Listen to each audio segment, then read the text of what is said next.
there's always more to the story.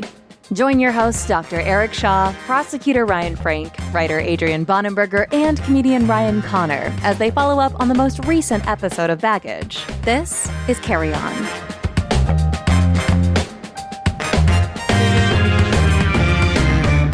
Welcome, everybody, to a supplemental episode of Baggage. Our last episode was with firefighter Brad Lilly. Ryan was not here for that, and we'll pick up on that in a second. But we were just talking before we started recording, Ryan, about your new book that's coming out, and looking forward to it. Oh, it's coming out in a year. You know what? You got to generate that buzz, man. You got to generate that buzz. Yeah, I don't know. I turned my manuscript in on October 15th, and then it's like a 1-year process of production, your design, production, and then there's like pre-promotion and promotion are two different things. And are you doing like as part of the promotion any kind of like I don't know if it's is book tour might be too big of a label for it, but like are you doing like any kind of There will be. Okay, cool. There will be a version of a book tour. It'll be more like a stand-up book tour where I'm just telling stories from the book. Okay. But that'll be announced in probably 9 months or something like that. Are you going to like do like dramatic readings kind of thing? No, but it's not a drama. I would love that'd be great. It's I will not be doing dramatic readings. I'll just be doing like stand up and stories that are related to the book. Okay, I know like you exclusively. I know how you love non-comedians giving their idea for comedic ideas. That's one of your favorite things. You like sit around. But here we go. I wish you could see the look on his face right now. Oh, is this not released in video? We can. No, the carry-ons usually are not. No. Oh, no. I thought it was. Okay. Just the look of disdain. Yeah. But follow me on this. We do skits, right? We do reenactments from the book. Come on. That sounds pretty fun. Great idea. The Thanks. Two of you? No. One of you is my mom, one of you is my stepdad, and then you like turn around and you're my dad and stepmom. Yes. Now, anybody that doesn't know, that'll be really interesting because there are different ethnic backgrounds involved in your family. I was gonna say, what are you getting? There might be no blackface. That's the phrase I didn't want to use. That I think you can say it. You just can't condone it. Okay, I don't know. I don't know what the rules are. But anyway, I look forward to it. If it's going to be nearly as good as your last book, The Party, I'm sure it'll be great. See, I read The Party. I read 1984 in high school. Then I read your book in the last year. Then I reread 1984, and now I'm reading Brave New World. I'm also living in current society. Brave New World's great. Your book is kind of it's a good relaxed read where you don't have to stress too much because it's like so ridiculous, but also kind of timely. Yeah. It's got that kind of like Hitchhiker's Guide to the Galaxy kind of quixotic, just random humor where you're like, where the hell did that come from? But it's still funny. Someone said that to me too. It told me Douglas Adams. One person told me David Foster Wallace. Yeah. So I'll take the compliments. Really kind of quick humor that's just like non sequitur, but then flows in with this like kind of darker themes of 1984 and stuff. So it was just a neat juxtaposition there. Thank you. And you know, people talked about like, oh, who got closer, and obviously there are parallels or similarities in all these like dystopian novels. But if you recall, the authoritarian government takes hold in my book because of extreme gerrymandering. I did not remember that that well from your book. Very timely. Yeah. Interesting. This last 5 minutes have been brought to you by Ryan Connor's book. I love it. I hope we have millions of listeners. I don't know. I don't check on these things. It's best you don't. Yeah, millions. Sure. Yeah. So let's talk a little bit. Go ahead. Yeah. So switching back to Brad's book here. For those of you who haven't read or listened to his book, it's pretty intense. And we just scratched the surface there on the episode. And our show tends to focus mostly on the kind of like nitty gritty of the stories and stuff like that. Whereas his I'm not gonna say he interspersed the stories, but overarched it with this like journey through this like fucked up fire system and just like good old boy and nepotism and corruption that ultimately just like burned him in the end.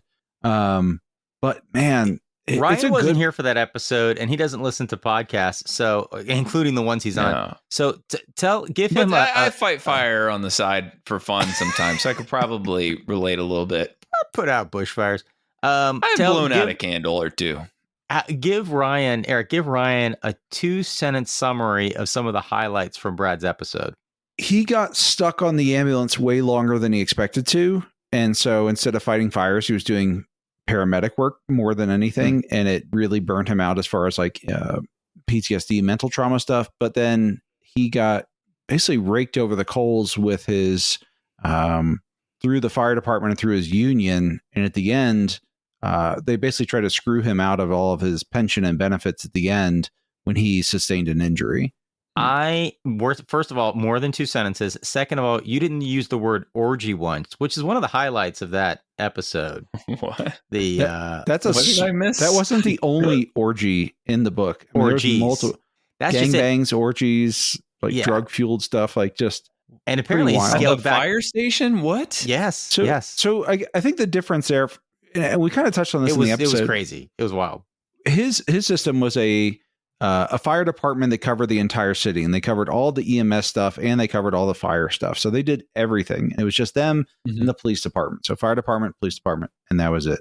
Whereas like, Richmond, it was multiple things kind of broken up there. It was different, but in his, like, they could do basically whatever they wanted. There was no check on them as far as like all the sort of crazy stuff he talked about, which was basically drug use, orgies, just crazy stuff on top of your normal day-to-day fire routine and EMS stuff. So a lot of, I would say like half of his book is dedicated to that sort of stuff, and just these wild stories that he had of on top of like gruesome scenes that he had to show up to, and just everything that goes along with it. So it was a red red flag episode for sure. Talking about books and stuff, I had always wanted to write my stories down as a book, and I just never had the discipline to do so. But all mine were just like rough stories, and like how did that impact me as a person and that stuff. Those are almost like anecdotal for him in the book, and they kind of like led, just his was neat because he talked about the first year, second year, third year of just how things escalated as far, and him breaking down, not even breaking down, but callousing, and in the show he talked about 8-9 years in, he knew he had PTSD, but just you didn't talk about it. No one did anything about it, and you were considered weak, or you were cast out, or what do you say, tainted goods, like that. It was just, if you couldn't hack it, you didn't do it, and you were cast aside. So just it's a tough world, tough business to be in there. So I guess where I was going with that was, I'd like to kind of take this broader of how much as a kid, how many kids say they want to be a firefighter when they grow up, right? I mean, I think that's in like every kid's like top 5. I tell you what, I never did. It never appealed to me. It seemed too hot. Did you guys? Yes, of course it did. You did? Was it out there with astronaut and president? And I mean, astronaut sounded cool. As a little kid, well, you went to space camp, Eric. That's fun. I did. What? That's amazing. Oh, you don't know that? We'll hit that. I know one kid who went. You went in Huntsville, Alabama. Yeah, he went with Glenn down Huntsville. Glenn went to. Did you do the thing where you're in No, even in the space camp, we were the geeks of the geeks. We were the science ones. Those were the engineer ones that got to do that. You have to. Have we not shared this story on the podcast before? No, I don't think space so. Camp? I feel like we have. Man, that's amazing. Oh my God. Hold on, have to tell. Sorry. We're diverging so much from where I wanted to go with this. I know, but it's so fun. We'll get there. Okay. All right, sorry. But just, for this job that everyone, and he talks about this too, just like, wanting to be a hero, wanting to do the right thing, but no one talks about the day to day, and no one talks about just how brutal it is and the stuff that you see. And just the average fireman that's been there 5, 10, 15 years, like the amount of awful things that they've seen. And he even makes the kind of like a side joke of like, don't ever ask a fireman, what's the worst thing you've ever seen? They don't appreciate that. Who's asking them that though? Lots of people. I've been asked that. I've just, I know, but I'm just, I'm 44. I've never even had a conversation with a firefighter. I don't think. Still haven't. It would, yes, you did. It wouldn't occur to me to. When did I have a conversation with a firefighter? Dan the firefighter. Didn't we get firefighter? Oh Dan? yeah. But that's on the show. But you know what I'm saying? Like in the real world, I'm not like, if I run into a firefighter, I don't know it's something a firefighter. Awful's happened. And if I saw a firefighter, like they do the fundraisers with the boot at the door, there's no way I'd be like, tell me your worst experience. I'll give you $5. You got to earn this. You got to earn this. I mean, I sympathize with the guys when I'm saying that. It's like, who would ask that? I want to put it differently in terms of like objective numbers, and not to be in a pissing match with Brad because he'd win on this one. In my time, and this was 3 years of volunteer EMS stuff in Blacksburg, 2 years professional in Richmond, and then med school residency, probably like 5-6 more years. I've probably seen about 50 to 60 people die, and I've seen about 10 people, the lights go out on them. And that really fucked me up hard. I mean, it's to the point where like we've talked about this on the show, and we talked about when you say the lights go out on them, what does that mean versus you see someone die? It's one thing to see like they someone go into a coma dead. Or whatever, and then is that what you mean? Yeah, basically, it's one thing to see someone like that is dead, and you're working on them or something, and you're like, well, this guy's dead, they're not going to make it. And it's another thing to like see someone that was alive, walkie-talkie, or partially conscious, things like that, and you will actually see the kind of lights go out. You're saying 50 to 60 is like people who are already deceased who you see, and 10 you've seen actually die. Yeah. Yeah. So, and that's like go from conscious to unconscious, no longer alive. Yeah. Okay. Yeah. Jeez. So, and that's me in that time period. He did 20 years of this. And so, I mean, he's seen hundreds of people, thousands even. And so, and we had the death investigator on, and that dude is the most happy-go-lucky guy I've ever seen. But granted, he's dealing with people that are already dead. When you're dealing with like the kind of newly dead, it just takes a different toll on you. And so I guess where I'm going with this is just having a sympathy or empathy for even just the basic firefighter, because they've seen things you can't imagine and do this on a regular basis. That's worse than combat. Yeah. No, let me take that back. I don't know. That's not fair. It's different because it's not your friends. It's not your buddy getting killed. True. But sometimes that's a big part of it. And also, when I say combat, I think people deployed in combat zones, like firefighters. Yeah. Like I was in combat, but I didn't see a single person die. I saw one person die, but I've never seen a single person get killed or anything like that. Certainly, like Adrian has been in Afghanistan and stuff like that, and that's up there. I'm not trying to. It's not a competition, but what I'm saying is just volume. Like on a day-to-day basis, the amount of trauma you're exposed to it's up there with a combat vet. It's got to be. Yeah, if not more so. And again, it's not your buddy getting killed, but you're seeing these people and just like dying in the most horrific ways. And so, and I think again, firefighter, like everyone thinks it's great. You're a hero. It's cool. Kids want to do it, and it's just brutal. It's just brutal day to day. So, in his book, he talks so much about all the crazy stuff, but it's just his stories, man. They zap me back. They really that was a hard listen for me. And I just really, because in his book, he doesn't come off. He wrote the book. He presented this, but he does not present himself in the best light. He talks about all of his flaws and all the things that he did. But holy shit, when he talks about the stories and stuff that he saw, it's rough. It's super rough. Hey everybody, Ryan here. I'm with Susan Wendishin, Senior Director of Operations for the Dear Jack Foundation, which is a charity that helps young adults between the ages of 18 and 39 deal with a cancer diagnosis and navigate that difficult process. And the Dear Jack Foundation has an interesting origin story. So Susan, can you tell us a little bit about that? I'd love to. So we were founded by a musician. His name is Andrew McMahon. I always say musician and all-around great human.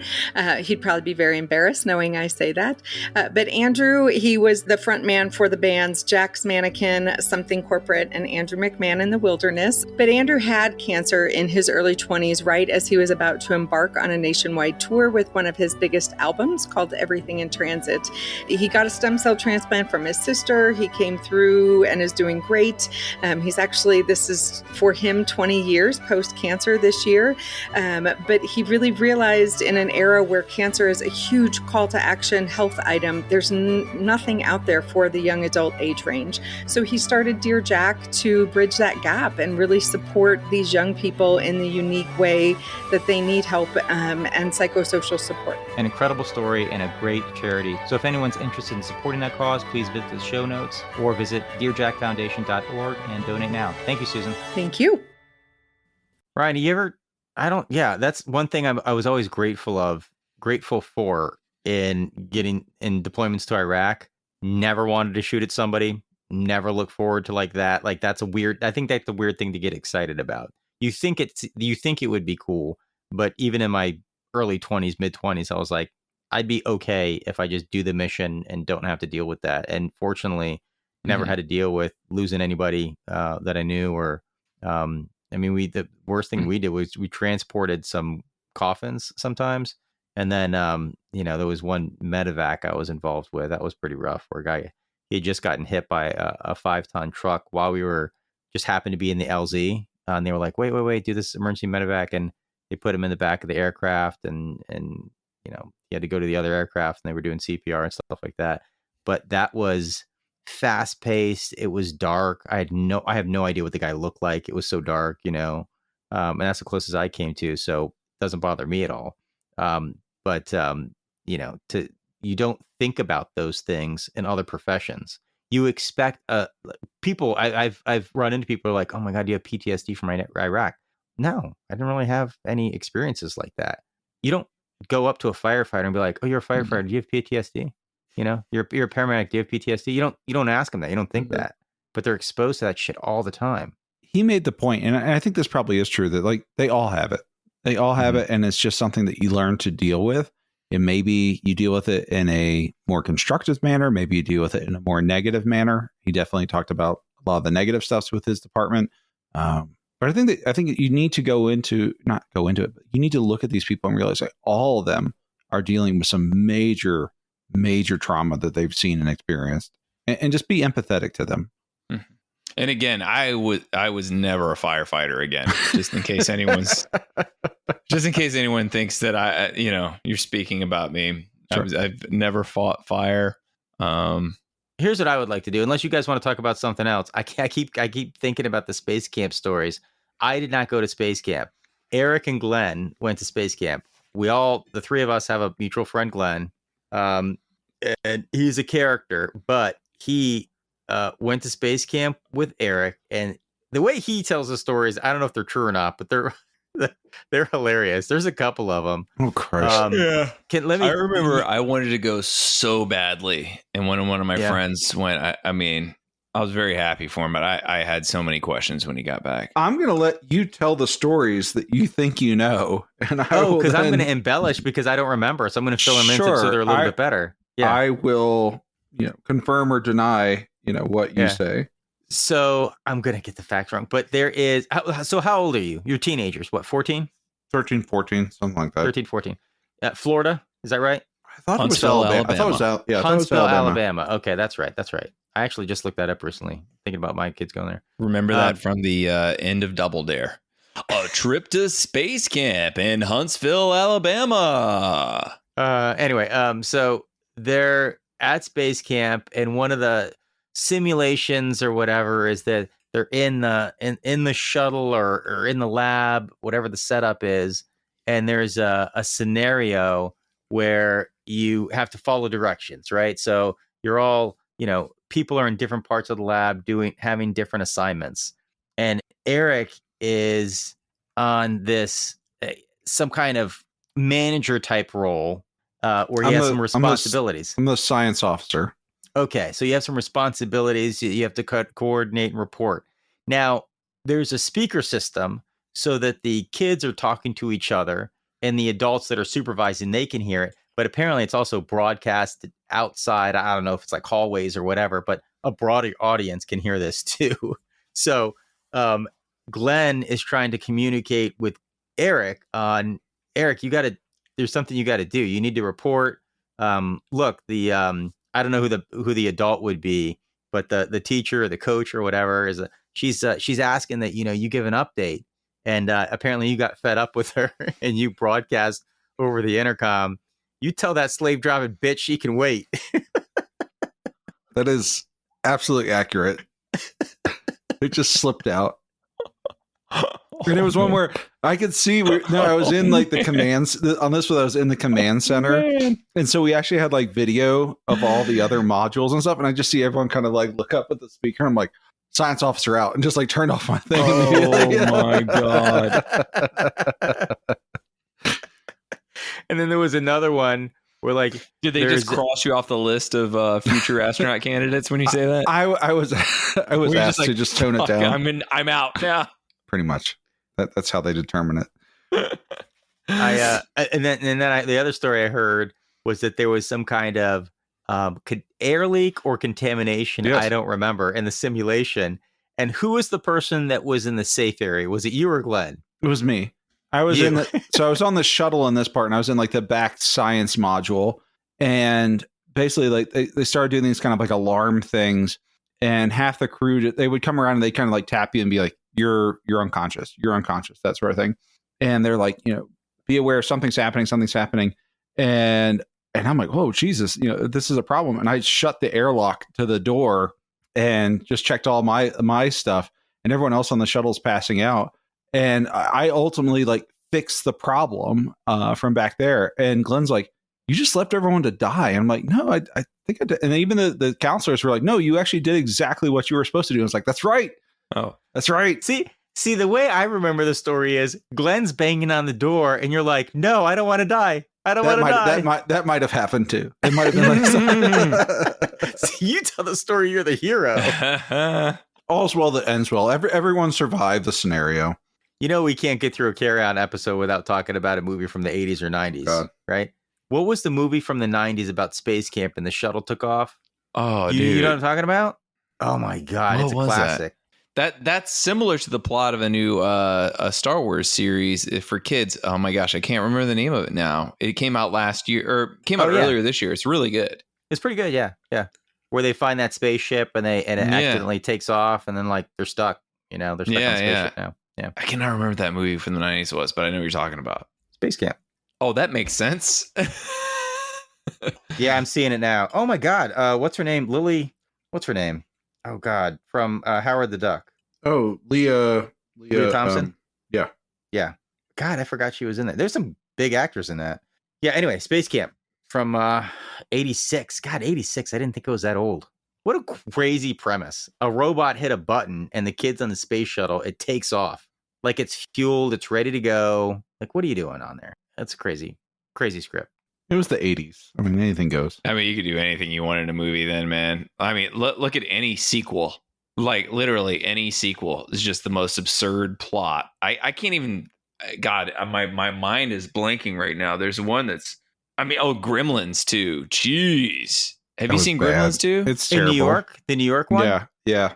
It's so amazing for how bad it is. But there's so fun bad. Yeah, there's a Key and Peele sketch about Gremlins 2. Just, I won't even say anything about the plot. Just watch it. Okay. It's one of the funniest sketches ever. Yeah, man. What's sad is Gremlins is great. It is a horror comedy. It was like classic 80s stuff. And the second one was just like a complete money grab. Yeah. Short Circuit 2 is another one that was like that. Short Circuit 2, I don't know how old I was, 10 or something when that came out. And even I remember there's a scene where Michael McKean. Oh, Michael McKean. There you go. Michael McKean. So Michael McKean's in Short Circuit 2. And there's a scene where he is riding the robot down the streets of, I don't know what it is, New York City or something like that. And it's like a high-speed chase, and it's like an action shot. And I remember thinking, this is so dumb. This is the dumbest thing I've ever seen. And they couldn't get any of the main leads from the first movie. It was just all the background characters. Oh God, it was a terrible movie. Gotta rewatch that. So you don't really rewatch those terrible movies, especially when you're married. No. You're married. You get a free Friday night. There is no universe in which I can talk my wife into. We got to watch Short Circuit 2. That's not going to be. No. We're not burning a date night on that. Hopefully, you can get Boxing Helena or guns thrown in there, but you're not going to get Short Circuit 2. Boxing Helena. Man, do you want to give? We're talking about give PTSD. the summary of that? No, we don't. Has anybody ever? Have you've seen it, Eric? Yeah. Yeah.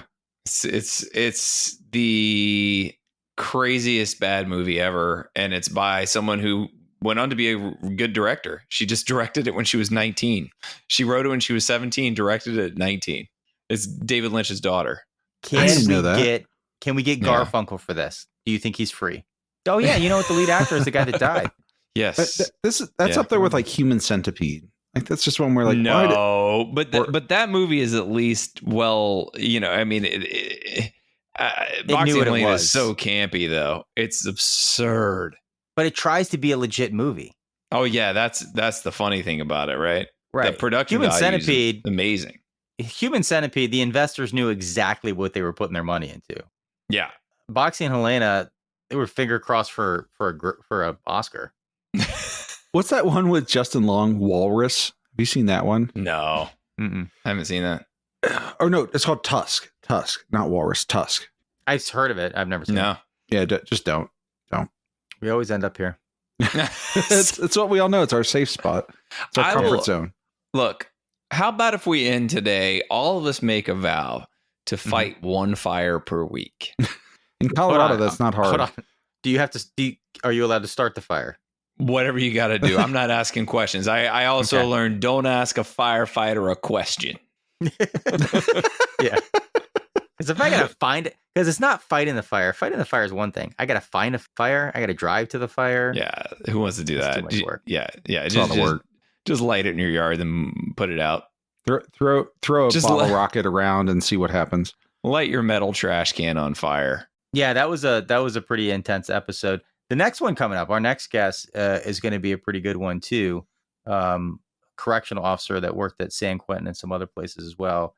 And the carryover, the tie between Brad and Russ, our next guest, I think is some careers are like combat. You know, I was thinking that during Brad's episode, and Russ is very much the same way. It's just like constant trauma and stressful situations, but fascinating episode. I think people will enjoy it. So check that out.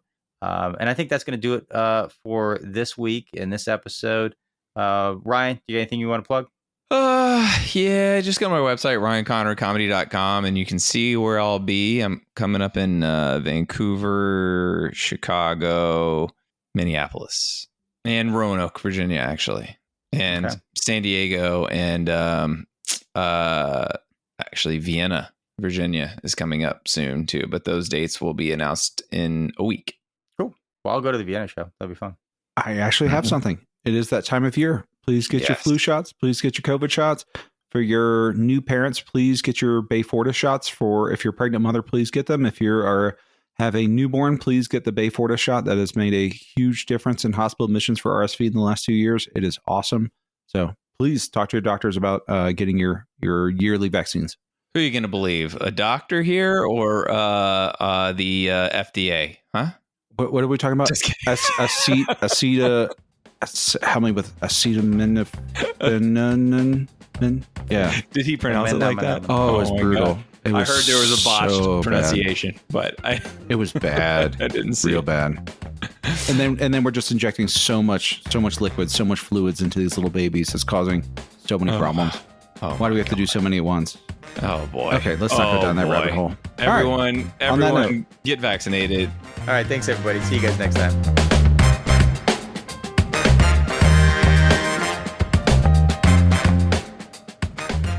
Music for Baggage provided by Quincy Ledbetter. You can find his stuff at qledbetter.com. Graphics provided by Megan Weaver. You can find her at meganweaverart.com. Special thanks to our premium members for their support. You can become a premium member by clicking subscribe in your Apple Podcast app or by visiting thebaggagepodcast.com/support to sign up or to gift a membership to someone. A percentage of all proceeds go to charity. If you have any questions, comments, or a good story to share, please email us at thebaggagepodcast@gmail.com.